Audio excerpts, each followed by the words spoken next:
Yeah. Hello, my friends, and welcome to another section of Pop Your Mind podcast where we bring you exciting contents of what is happening around the world and we report on news and football and all trending things.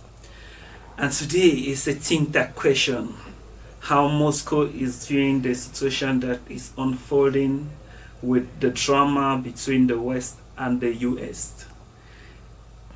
You know, when all of this started, and America is very unpredictable because it's a sitting administration that determines how things have been shaking around the world.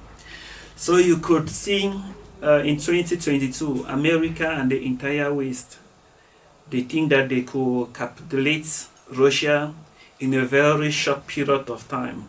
And my friends, they imposed 24,000 sanctions on Russia. They stopped Russia from using the dollars.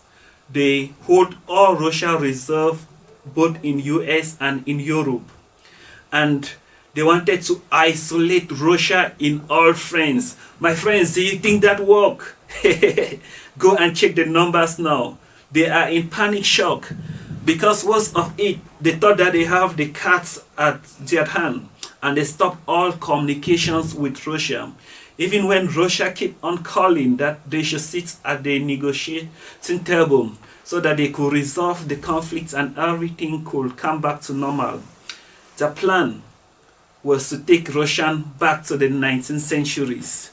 And what is happening now? After all, they imposed all the sanctions. The whole of Europe is in recession. And the Russian GDP, my friends, is growing by 4%. And that of the entire Europe is growing by 1.7%. So who is the final winner now? I'm sure President Putin is sitting somewhere just drinking wine and smiling and just watching the drama that is unfolding in the US and in Europe.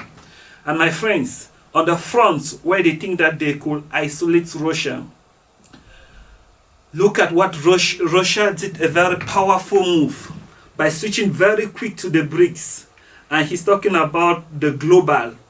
And if you want to look at the kind of trade that he's doing, you know, for a very long time, the world have been dancing to the tune of what America say, what Europe says. They dictate orders, they dictate what countries have to do. And my friends, the good news is that all countries are now waking up to be independent of such nonsense, and they are now making their own decisions. Even when they try everything to sway Africans to be with them so that they could capitulate Russia, but that didn't work, my friend. And if you look, Russia wings are expanding in Africa. Russia is doing more business in Africa.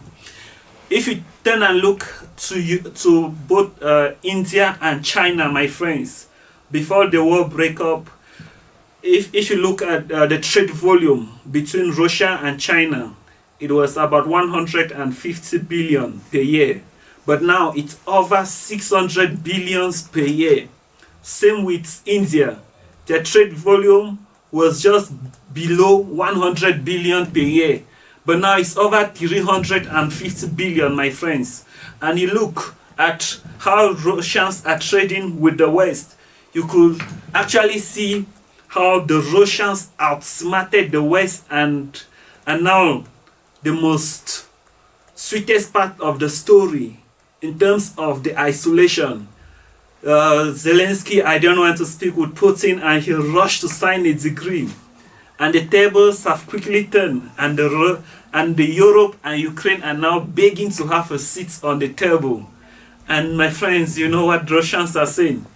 That, oh, we don't want the Europe, we don't want the Zelensky on the table. What do they want to come and say on the negotiating table? The only story they want to come and try to do is to keep on prolonging the war. And my friends, and if you support peace, and if you think that Donald Trump is doing the right thing, seeing that close to 1 million people have died in this crazy war that would have never started, then let me hear what you think about Donald Trump's opinion in the comment section below. And my friends, if you have not yet liked, share or subscribe, please do. That's the only way you can show support for us. And I'll see you in the next episode.